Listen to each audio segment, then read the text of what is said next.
Now, the UK and the EU have officially started talks on their future relationship that will come after the end of the Brexit transition period. The scope of the talks are huge. Over the next few months, they have to thrash out deals on everything from fishing to financial services to the basics of how truck drivers will be able to cross borders. And these are the two men leading the negotiations for the EU, Michel Barnier; for the UK, David Frost. Here they are in Brussels earlier for the first of their meetings. Today's talks focused on logistics. Negotiations will alternate between Brussels and London around every 2 weeks as they work towards a key summit in June.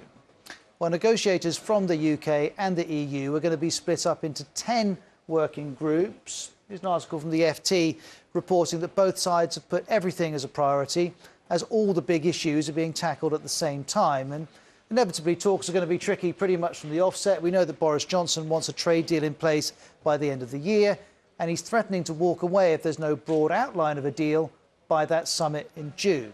Now, of course, both sides have quite different ideas on what this trade deal might look like. Chris Morris explains the differences.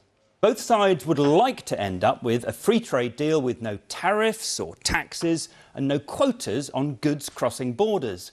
But how do you prevent unfair competition between businesses in the UK and the EU, which could allow one side to undercut the other?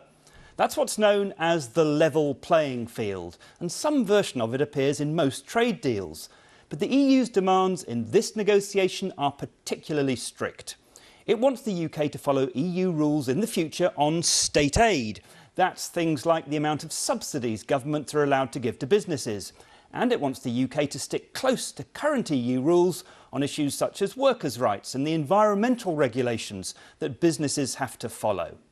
But the UK rejects all of that. Leaving the EU, the government says, means no alignment with EU rules. We will maintain high standards, ministers argue, but they'll be our standards, not yours. The UK says, we just want the same kind of trade deal that you've negotiated with other big economies like Canada or Japan.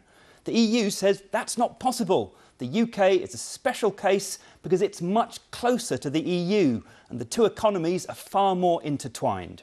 Now, one of the big difficulties in these negotiations is certain to be fishing.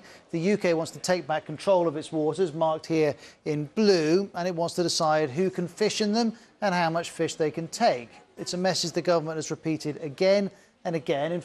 That's the UK's position. From the EU side, it insists its own fishermen must not end up any worse off. This map from the Institute for Government shows you the economic zones of the UK and its coastal states, neighbouring coastal states. Under current EU rules, fishing fleets are given equal access to EU waters to create fair competition. The UK government statistics show that 35% of total fish caught by EU member states in the North Atlantic originate from UK waters, while a majority of the UK fleet, 80%, fish in UK waters. Now, naturally, European countries rely on the UK waters to fish, and they're worried, particularly countries like Denmark, which has a significant fleet which operates in UK waters.